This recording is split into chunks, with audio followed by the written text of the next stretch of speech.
I would say don't get discouraged. That's one thing that I've had to deal with. Like, when it first started, it was like I was inundated with orders left and right, and then it lulled out. On today's show, we're talking cookies, and we are talking with Annette Archer, who is the founder and creative mind behind Nett's Cookie Bliss. And Nett's Cookie Bliss is a cookie company that strives to provide delicious, one of a kind cookie flavors. And by one of a kind cookie flavors, she provides flavors that you may not find at your traditional cookie shop. Some of those non traditional flavors are cherry winks, lemon poppy seed, and cookies and cream. She also talks about a mango flavored cookie that she says is pretty good. We will definitely have information about Annette's cookie business in the show notes, just in case you want to reach out or even place an order. So you'll be able to find that in the show notes of this episode. And so we wanted to bring Annette onto the show today just to talk with her about her business, how she got it started, and just the story behind her business. So I think this is a very interesting conversation that you would definitely enjoy. If you got a sweet tooth, come on and let's dive right in. Welcome to the 24-Hour Boss Podcast.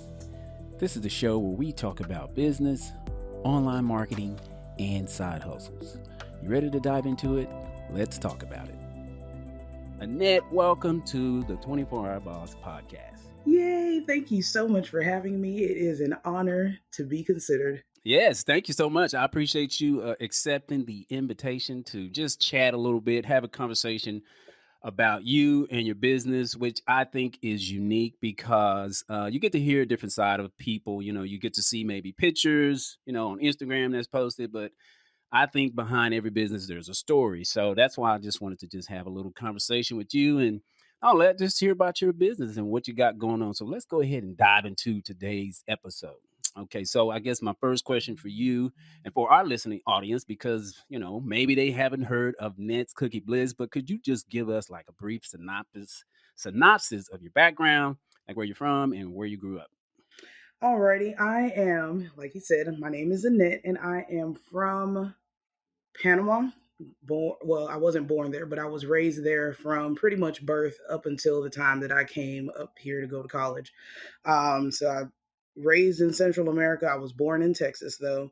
Um, was home in Panama until, like I said, college days. Family worked for the canal and the military. Just really close knit family. And yeah, that's pretty much it on the background. Started baking kind of just for family when I was Hmm. pretty young. Funny story is that I baked for my sister to raise some money for her to go on a trip to DC. And Oh I just wow. did it because, she was like, I don't have time. I'm busy in school. So I just whipped them up. And here we are all these years later. It's like I thought about that after the fact and I was like, didn't even Started realize long ago. Yeah, you started long ago, sounds like. Indeed, and I didn't even in all these years, I never even gave that, like, a second thought until here recently. Um, but that's Wow. pretty much it. Okay, so you grew up in Panama. That's definitely a different side of town than Indeed. Texas, than Dallas. Very unique, very interesting. And, maybe we can bring you back on to talk about Panama and just where you grew up. But that brings me to another question. So you started out young baking, and so we talk about like side hustles, and actually, a good side hustle is a well nurtured side hustle that turns into big business eventually. But so it sounds like you started out when you were younger. So like when did you come up with this idea, or when was it like where it was like you said, you know what, I think I'm gonna start doing this as a business? So what was it that clicked, or just said, you know what, I'm gonna start doing this cookie thing? It was so interesting because around late 2019, all of a sudden, like, out of the blue, I started having, like, a love for different types of cookies. I really didn't consider cooking or, baking and selling them at all. It was just, hey, I like cookies. I like trying different things. People come around, that they like them. I wasn't one of those that was like, oh, I didn't want everybody to know what I was capable of doing because I didn't want you to ask for stuff. But yeah, so I just started doing it, And I was like, man, this is great. Like it made me happy seeing folks smile every time that they ate them. And I was like, oh, okay. And then eventually with the pandemic, it was like I had all the time in the world. And I was like, I really need something to do because just sitting around in the house was driving me insane. So literally a couple of, like maybe around May or so, the Lord just dropped the name of it in my spirit. It was like Nett Mm-hmm. Cookie Bliss. He even gave me like the breakdown of different categories for the sales, like how to break down my different flavor cookies that I had at the time. And it was just like, okay, well, sounds like we have a winner. Let's make it do what it do, Lord. Wow. Okay. So it just kind of dropped in your spirit, and of course, yeah, I think yeah, sitting around the house, especially with this pandemic, it's like what to do. But I mean, that's pretty good. That's pretty amazing that you the idea just kind of dropped on you, and you decided to, hey, why not make this a business? And so let me ask you this. So now you're, I guess the idea drops in your mind, and you start, maybe, I don't know, like, did you start out like maybe giving people samples, or did you start out just trying them out on people? Like, when was it like, you know what, when was it like, okay, you know what, I think I got a good product here, I think I can sell these? Well, every time I made cookies, everybody was like, "Oh man, these cookies are amazing." And I had like a group of close-knit friends that they would always be like, "Annette, you need to sell these because these are really good." And I was like, "Man, y'all don't know what y'all talking about. Just eat the cookie, enjoy, and hush." And then over time, I was like, "Okay, maybe they're onto something. Let's do that." So Okay. here we are. Wow, yeah, you know what? And I can say that I'm probably one of those ones. I don't know if I said, "Hey, maybe you should sell them," but I remember you had, I think we were at the church, and I don't know if I was inside or outside, but you let me try. It was white chocolate chip with almond or walnuts or something like It's that, which almond, was very almond. Okay, which was very different. Never had. I mean, usually when I eat white chocolate chip, it's white chocolate chip with macadamia. right? So never had white chocolate chip with almond. But man, that was a good cookie.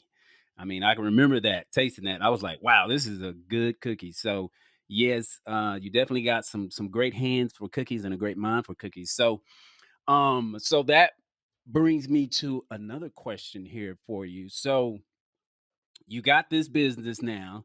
You It's official where it's like, you know what, I'm gonna do this.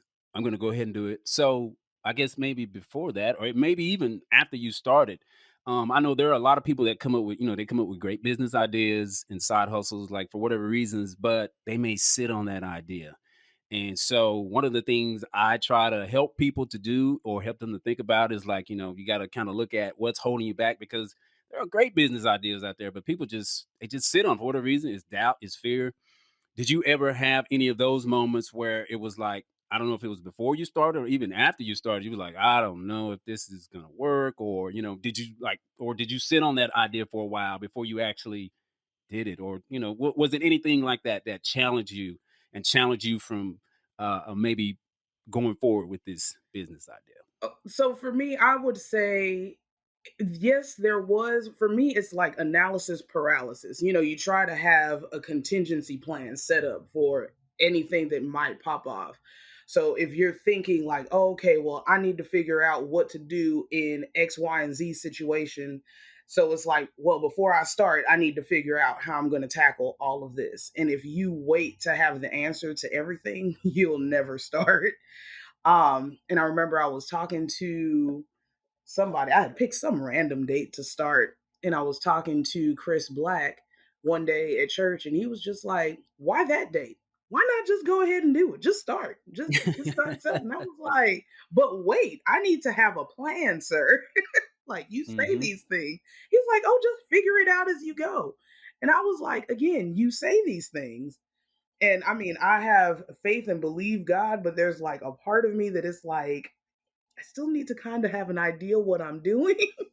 Yeah, yeah. um, but yeah, it was just that initial like, because starting a business is an extremely daunting task. And if you think of everything that you Hmm. have to have in place, set up, you start thinking, okay, well, I need to have the insurance. Do I do a LLC? Do I do a DBA? Do I do just all of that? It was a lot of like, okay, what am I going to do? And there was a hint of fear because I was like, well, I don't want to start this and then somebody like have an allergic reaction and die, and then I'm liable and lose everything. It was just a lot of those different things. But over time, it was just like, well, you know what? Let's make it do what it do. Hmm. Just like eating an elephant, you just do it one bite at a time. Just let's tackle this one thing and then move on to the next thing and stair step. And you know, turns out that all the things that I was like, oh, I need to have a contingency plan for to date haven't happened. Thank God. Well, that's good. And I like what you said about where it's like sometimes you think when you're maybe about to start a business or you actually, you got these ideas, you got a plan, but you may be thinking that, man, I need to know this, I need to know that before I start. And sometimes those are just things that hold us back where it's like, we feel that I got to know all of this before I start. And really it's not true because I mean, who out there really knows everything? Most of us, well, probably all of us. I mean, we got to get our information from somewhere. We get it from somebody. So we don't know it all. And anybody that says they know it all, I would question them. But Right. um Like you lying, the truth ain't in you. exactly. But the truth of the matter is, and the point that I'm making is just what you just said, is that and this is what I guess I'm trying to help somebody that may be listening to this to understand is that, you know, you don't have to know. Yes, you do need a plan. That's not what I'm not saying. But at the same time, just waiting until you know it all, or it's like, you know what, let me just read this next book, or let me try to go to this next seminar. And it's like you've been doing that for a long time. Just start the thing, and don't just let it just, sit there. But that's great. And so with that, so I want to ask you now in regard to your flavors that you offer, because as I stated earlier, and as I looked at like your bio, you offer the non-traditional type. I mean, you have the traditional type cookies, but you also have the non-traditional types, which is definitely different than your ordinary cookie shop. So tell me about some of these non-traditionals cookies that you offer. So I am a lover of fruit and I love mango. Anybody who knows me knows that I am a mango aficionado. So I was like, I have never seen a mango cookie. So I was like, let me make one of those. And it's a pretty cotton picking good cookie, if I do say so myself. Not because I made it, but it's just different things. It's like I looked at, because you have to scope out your competition, not really your competition, but just kind of see what is Oh yeah. going on in the Hmm. industry that you're in. And I was like, they really don't have much of a variety. Everybody has just your staples, your sugar, your chocolate chip, your oatmeal raisin. And if they're feeling spicy, they might toss a couple of nuts in there. But I was like, there's really not much of a variety. And I was like, that could be that's a thing. And it was like, okay. So I just the mango was the first one that I created. I was quite proud of that because I was like, oh my gosh, I created a cookie. Yes, this is amazing. I did this. Oh um wow. so it was that, and then from there it was like, oh, I should try a strawberry cookie. Who's had a strawberry cookie before made with like actual strawberries in it? So it's just random things. I'll be in the kitchen and it's just like, hmm, I wonder if I can do that. Like my sister makes a phenomenal cream cheese pound cake, and just the other day I was like, I wonder if I could convert that into a cookie. And I actually did, and it actually came Really? out pretty good. Okay. I guess we're gonna have to try that. Gonna have to try that. So let me ask you this then, in regards to these non-traditional, do you think that comes from, because that is different? I mean, I've never heard of a mango cookie. Actually, I guess I need to try that mango cookie. But do you think that maybe comes from your background, or like maybe where you grew up? I mean, I'm just asking because you got the Panama background, and everybody. I'm sorry, everybody hasn't come from Panama, Miss Annette. But do you think is that where maybe you get that uniqueness maybe from your upbringing? Would you I say? definitely say I would possibly contributed to that a lot because there are a lot of flavors that I like that aren't necessarily traditional. So all things tropical, all things Mm-hmm. fruity, the coconuts, the mangoes, the strawberries, even though that's not like a Panama thing, but just like Right. the exotic type flavors, it's something that I like because my palate is different apparently, and friends have told me that these things are true. But so that definitely plays a part because I am doing things that I like. Right. And it's like, oh, okay, well, people may not realize that they like them, but once they try them, they're like, huh, I wouldn't have thought of this, but this is quite scrumptious. That's true. You could get a huge following of liking that mango cookie. And like I'm looking at your website now and I'm seeing lemon poppy seed. I've never heard of that, but that's like, wow, okay. Cherry winks, strawberry colada, and pineapple bliss. I mean, those are like I've never heard of them, but it's like, oh wow, I would be tempted to try those because it's like, man, those are some very unique flavors that you have there. And I guess that really is a statement to your non-traditional type cookies that you're offering. Very nice, Miss Annette. And so here's a question for you. So in regard to those different flavors, and maybe you've kind of touched on it a little bit, but like what is your why? Like what is the driving force behind you creating this Nett's Cookie Bliss? What would you say to that? Well, part of it, a large portion of it was really having to occupy my time. I'm not married, I don't have kids. So aside from work and church, like I have nothing else to do. And I had actually prayed a while ago for the Lord to, it's like, Lord, I need a business. Like, I went to Mm, school for business. It was always been my dream to own my own business. And I was like, Lord, I need you to give me an idea. And I thought it was going one route because I had a business idea. And I was like, oh, that's great.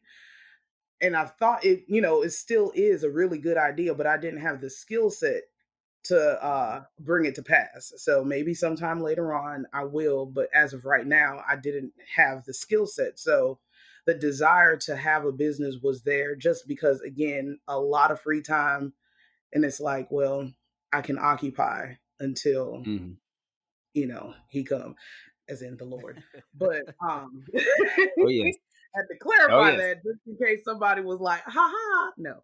What does she mean by that? What does she mean by what is that? Okay. And so that was like years ago. I think that was maybe like 2015, 2016. And then Mhm, when that particular business idea didn't come to pass, it was just like it laid dormant.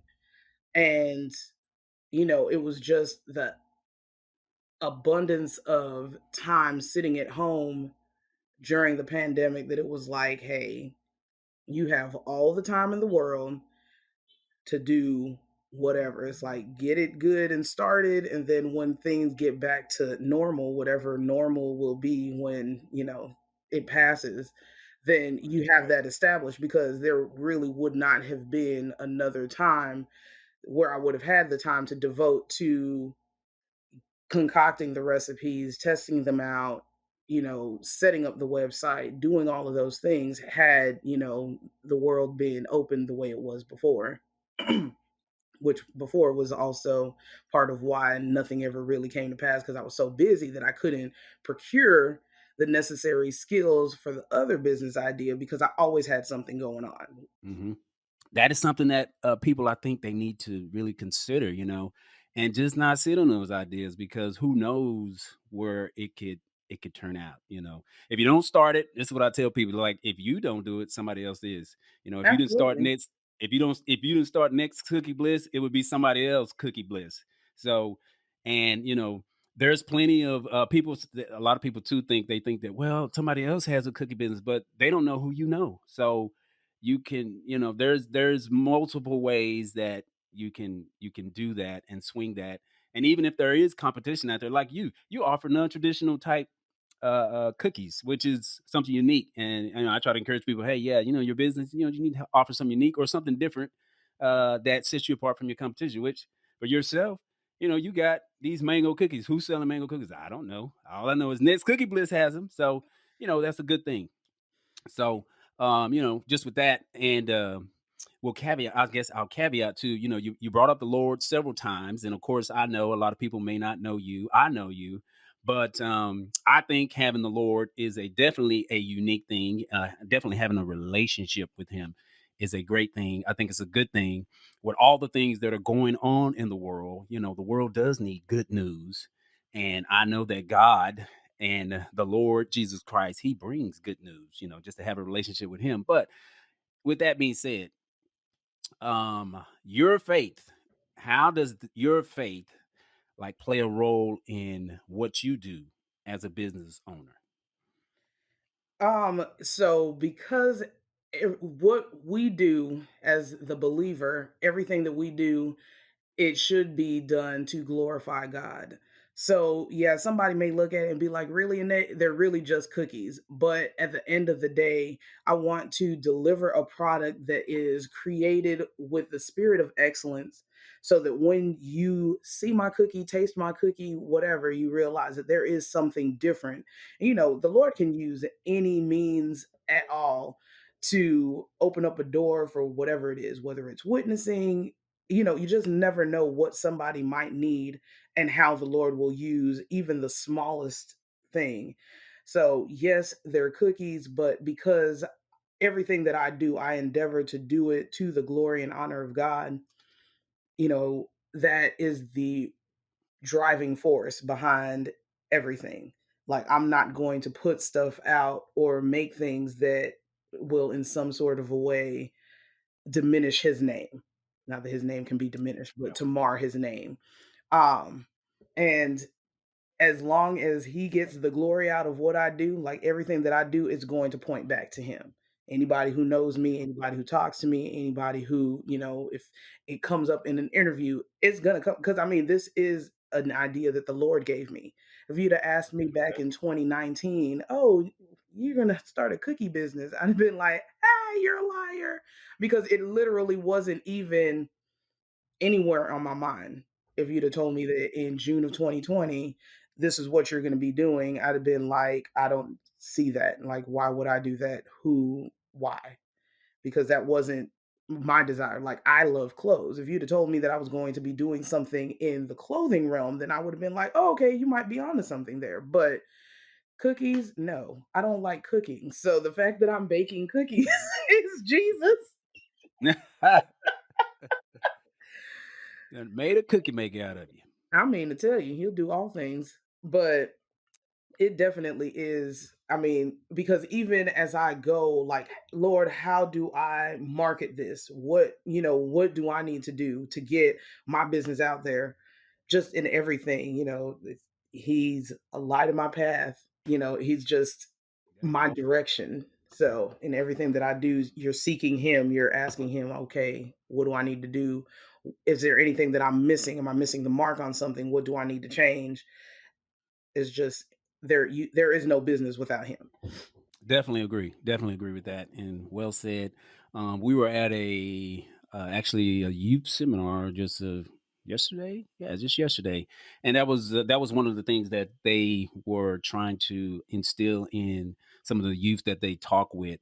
Just like whatever goals or whatever careers they are seeking, they were encouraging them to make sure that whatever it is, you want to make sure that God gets the glory out of it because we don't want our intentions to be selfish. We don't want them to Right. just be that, hey, I'm just going to be out here. I'm just trying to make a whole bunch of money or this, that, and the other. But I think that's definitely admirable because you have a person that's centered and grounded, and they're not just doing anything, And with that, with your business, not only you allowing yourself to be guided by God, and do all of these type things, but there's honesty in there. There's a person that's going to make sure they handle this product with care, they handle you with care, they do all of these things with care. So that's kind of what I'm hearing from you, because of course I know you, but I know we're just trying to help present you to the world, because um I think as we stated before, there's a lot of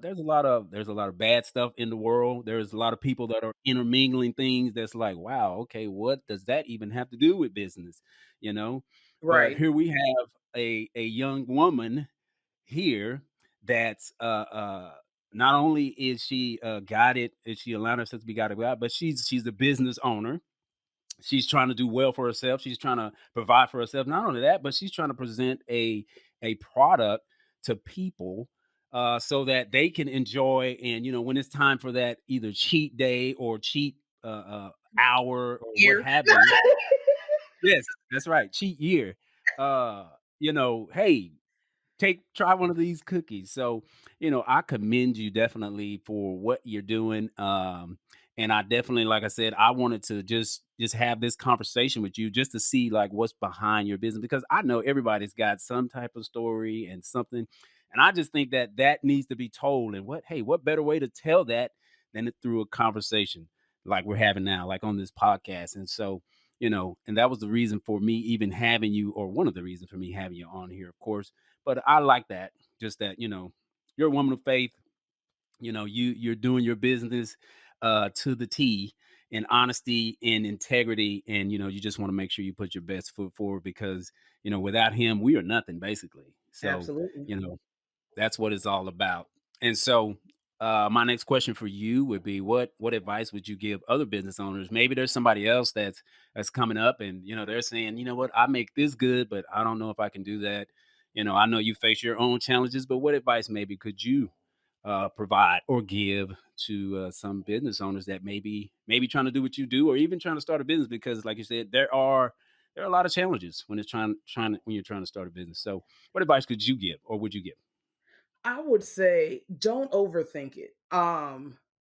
Yes, like we said earlier, definitely you have to plan, you have to have a business outlined to an extent, but don't overthink it because like I said, I had an issue with analysis paralysis where you're just looking at everything and then it causes you not to move. It's almost like fear is the paralyzer.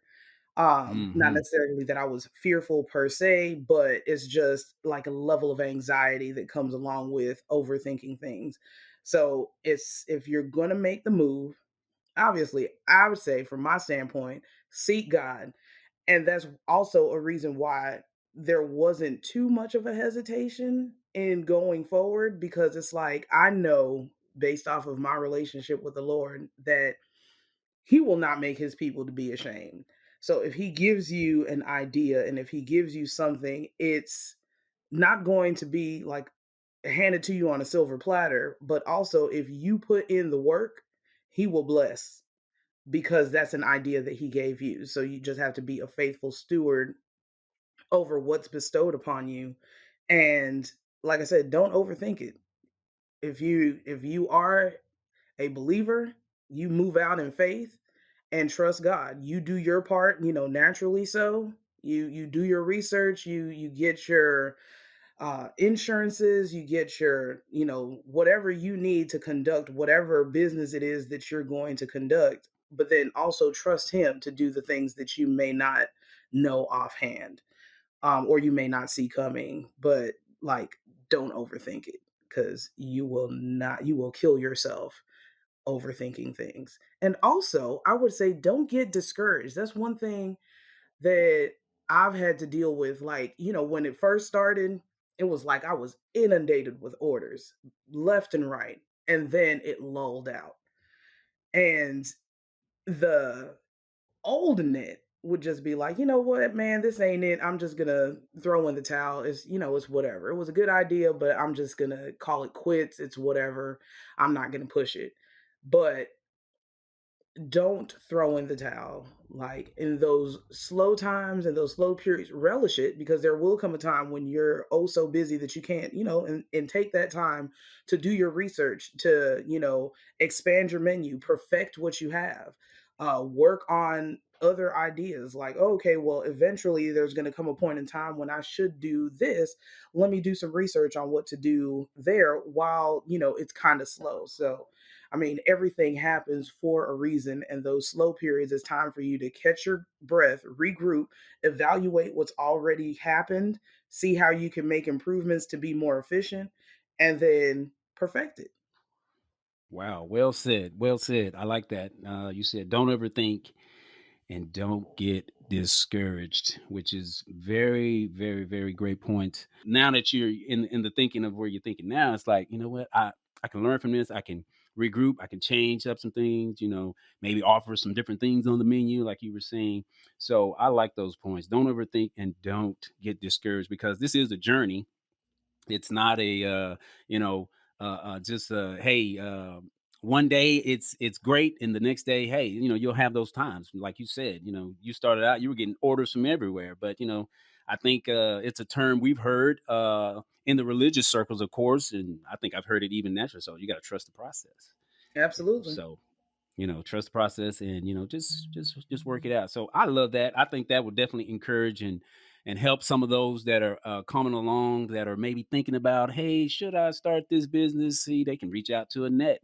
She's this great cookie owner, business owner, and she can definitely help you and give you some pointers. But it's great. I want to say that I do appreciate your time, even deciding to part your schedule to conversate with me and have this conversation so that we could just provide this great content for our audience.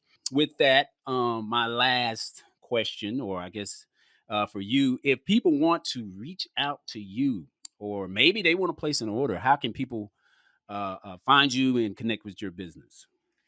Um, my so I have a website. In those slow times, I created a website. So it's Hey, you got net. to be found, so that's great. Absolutely. It is netscookiebliss.com. That's NETTSCOOKIEBLISS.com. Or you can email me at hello@netscookiebliss.com if you want to, if you have questions or whatever, and I'll be more than happy to reach back out to you.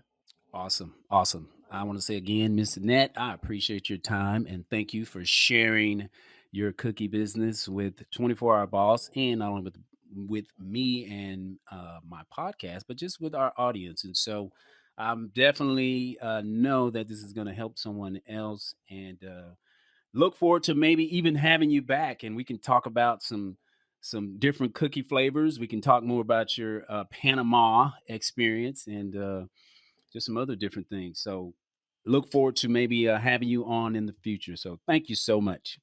Absolutely. Thank you so much. And it is my absolute pleasure to be here. And again, just thank you for even considering me. Thanks for visiting the 24 Hour Boss podcast. Be sure to visit our site at www.24hrboss.com. We appreciate you being an avid listener to our show. If you're enjoying our podcast, don't forget to like, share, and subscribe. You can find our show anywhere you listen to podcasts. We also have a YouTube channel, so please like, share, and subscribe there as well. We thank you in advance.